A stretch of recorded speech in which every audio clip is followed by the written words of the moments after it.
Hello, my name is Taylor Centers, and this is my live demo for my Project One dashboard. So Project One was titled A World of Data. Specifically for my dashboard, I chose to focus on data that will show the impact of social factors on women's health. All of the data has been provided by Our World in Data, and I did go ahead and choose 3 different attributes for both of my factors here.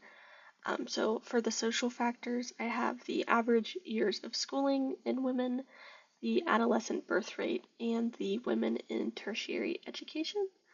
And then for my health factors, the 3 data attributes I chose were maternal mortality ratio, antenatal care coverage, and the anemia prevalence in women.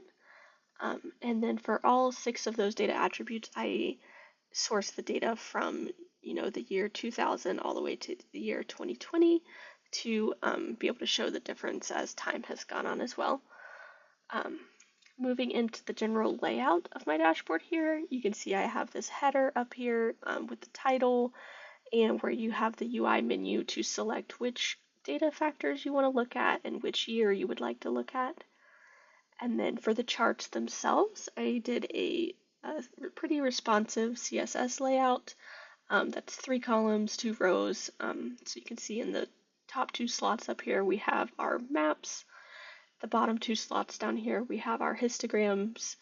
And then we have the scatter plot here on the right that's kind of tying everything together. And I mentioned that it was a pretty responsive layout in the sense of, I can resize the page and everything resizes along with it. And then moving into the actual charts themselves, I designed everything to be pretty interactive with 2 or 3 really different types of interactions.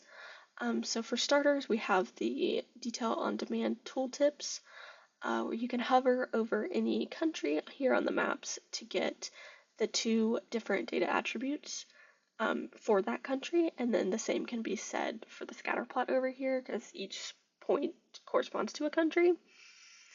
And then for the bins, it's slightly different in that it shows the bin range and the count for that, and then the list of all the countries within that bin. And you may have noticed I did make my tooltips so that they didn't get cut off on the edges of the screens. So they do kind of resize and reposition themselves based off where they are located so that nothing is getting cut off. And then for the click to highlight interactions, I have that for both the histograms and the maps. So you can click any bin that you would like to look at to see which countries are located in it on the maps up here.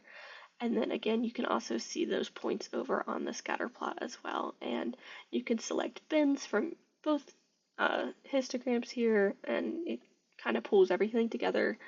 I used like a global state management so that everything is linked and fully interactive. I have this clear selection button up here that you can click at any time to clear any of the selections you've made to bring everything back to how it was originally. And similar to the histograms, you can also click any of the countries to kind of do that same click to highlight feature. And as you can see, it kind of makes everything pop for what you're actively looking at, whereas everything else kind of dims and fades into the background. But it still remains there so that you can see it kind of just to have that global context.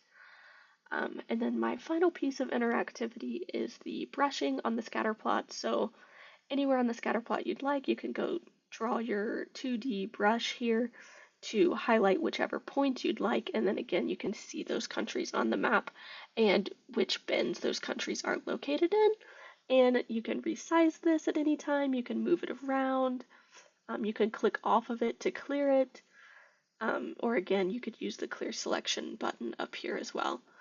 And then I guess just the final piece to touch on for this is the color schemes I've used. You can see I have 2 different ones here. The teal color scheme is what I kind of considered the protective or empowerment factors. So they represent things like the schooling and the tertiary education and the antenatal care coverage.